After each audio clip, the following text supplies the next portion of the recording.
బల్కంపేట ఎల్లమ్మ తల్లి ఆలయం వద్ద మనం ఉన్నాం. ఇక్కడ ఈరోజు బోనాల సందర్భంగా ఇక్కడ భక్తులు వేలాదిగా తరలి వచ్చి ప్రత్యేక పూజలు నిర్వహించి బోనాలు సమర్పించుకుంటున్నారు. భక్తులతో కిటకిటలాడుతూ ఉన్నది ఈ ప్రాంతం అంతా కూడా. ఒకసారి భక్తులతోని మాట్లాడే ప్రయత్నం చేద్దాం. మా ఆయనకు నేను పెళ్లి కాకముందుకే నాకు 12 ఏళ్ళకి దేవుడు వస్తాడు. 12 ఏళ్ళ అయితే మా ఆయనకు తోలి పెళ్లి అయిపోయింది. పెళ్లి అయిపోయినాక మా ఆయన ఎప్పుడు ఆమెను మంచిగా ఉంచలే. ఎప్పుడు బుగ్గలు లేపడము, ఇంత బుగ్గలు లేపడము అవి జరిగింది చాలా. ఎక్కడ తీసుకుపోయినా ఏం తక్కువ కాలేదు. తక్కువ కాకపోతే ఇక్కడ దేవుడు వచ్చినాక ఒక ఆమె ఉండేమనేది నీకు ఎల్లమ్మ తల్లి వస్తుంది కదా, నీ అంత దేవుని మాయనే ఉంది, నువ్వు బల్కంపేటకు పోతేనే నీకు మా ఆయన మంచిగా అవుతాడు, పిల్లలు మంచిగా చల్లగా ఉంటారు, అందరు గోకుడు అంతా చిరుత మొత్తం ఆగం చేసింది. అందుకే ప్రతిసారి ఎల్లమ్మ లగ్గానికి మేము వస్తాం, లగ్గం చేసి చూస్తాం, ఆనందంతో మా పిల్లల జల్లలు అందరు వస్తాం, చూస్తాం, పోతాం.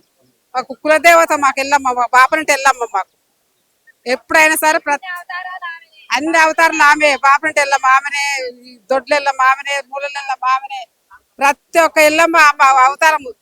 అదేంటి ఆమె పేరు పేరు తులజాబాబు అని ఆమెనే. ప్రతి ఒక్క ఎల్లమ్మ అవతారం 12 అవతారాలు ఆమె. ఆమె ఒక్కసారి చల్లగా ఉంటే మేము చల్లగా ఉంటే ఆమె చల్లగా ఉన్నట్టు. బోడుపల్లి నుంచి వస్తుంది. మేము దగ్గర 20 సంవత్సరాలు. నాకు దేవుడు రాడు 30 సంవత్సరాలు. బోనం చేస్తాం ఇక్కడ. బోనం మంచిగా అనిపిస్తుంది మాకు. మాకు పిల్లలకు పెళ్లిళ్ళు కావాలి, సంబంధం రావాలి, మంచి వాళ్ళ చదువులు రావాలి అని మొక్కుకుంటాము. చదువులు చదివిరు, పాస్ అయ్యారు, మళ్ళీ వాళ్ళు జాబులు చేస్తున్నారు. మా పిల్లలు కూడా డ్యూటీకి వస్తా పోతే ఇక్కడ దర్శనం చేసుకొని ఇక్కడ వచ్చి మళ్ళీ డ్యూటీకి నుంచి ఇంటికి వస్తారు. ప్రతి దేవుని లగ్గానికి వచ్చి చూసిపోతాం. రేణుక ఎల్లమ్మ తల్లికి జై. 30 సంవత్సరాలు. 30 సంవత్సరాలు.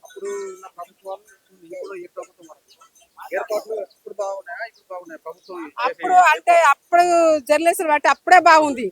ఇప్పుడు ఒక్కరు అయినోళ్ళు కానోళ్ళు, దేవుడు వచ్చిన వాళ్ళు కానోళ్ళు పటం తొక్కుతుర్రు, ఆగం చేస్తురు, పటాలల్లో చచ్చిపోతుర్రు.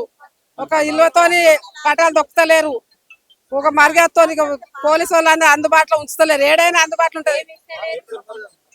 అట్లా కాదు సార్, మా కాడ తొక్కుతప్పుడు ఒక మంచికి లైన్తో పోవాలి అని లేదు. ఒకరి మీద ఒకరు పడి తొక్కుడు. ఒకసారి 3 ఏళ్ల కింద నా మీద 10 మంది వాడి గొయ్యేలు వంకర పోయింది. 10 మంది వాడి దేవుళ్ళు వచ్చుటోలే, పోలీసు వాళ్ళు భద్రత లేదు, ఇక చేయలేదు. అప్పుడు కూడా 2-3 చచ్చిపోయారు కూడా. అప్పటి నుంచి అయినా నేను మర్చిపోకుండా కూడా ఎల్లమ్మ మీద భారం వేసుకొని నేను దేవి లగ్గానికి వస్తుంటా పోతుంటా. వచ్చేటప్పుడు కూడా మాకు చల్లగా పోయి దీవనార్థం రావాలి తల్లి అని మేము వచ్చిపోతున్నాం సార్. అంత సంతోషం మాకు. ఎల్లమ్మ తల్లి అంటే మా ఇంట్లో కూడా ఎల్లమ్మ తల్లే. మల్లన్న ఉన్నాడు, బాపనంటే ఎల్లమ్మ ఉంది, నరసింహస్వామి ఉన్నాడు.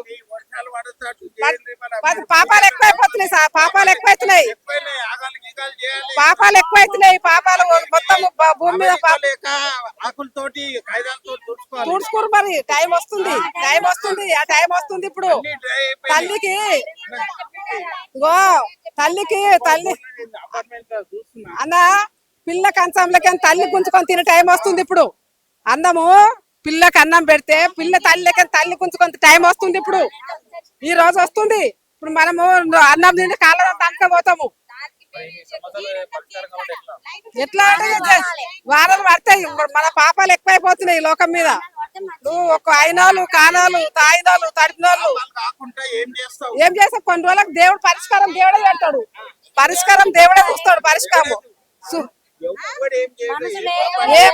దేవుడు ఒక్కడున్నాడు. మన పాపము పుణ్యము దేవుడే చూస్తాడు. దేవుడు మన పాపాలు పుణ్యాలు. అప్పుడు తాత ముత్తాతలు పాపం చేస్తే ఇప్పుడు ఎంబడే పెట్టేది. ఇప్పుడు మన పాపం చేస్తే మనక పెడుతుడు. అప్పుడు తాత ముత్తాతలు చేస్తే మనమరాళ్ళకి పెట్టేది. ఇప్పుడు పాపం చేస్తే ఎంబడే చూపిస్తుండు దేవుడు. సత్యమైన దేవుడు ఉండేప్పటికే ఈ జనాలు వస్తున్నారు. ఈ జనాలను కాపాడుకుంటుంది తెల్లమ్మ తల్లి. మంచిగా దీవనార్థులు ఇస్తున్నారు, చూస్తున్నారు. అధికారులు ఏం పాడతారు. ఎల్లమ్మ తల్లి మహిమ గురించా?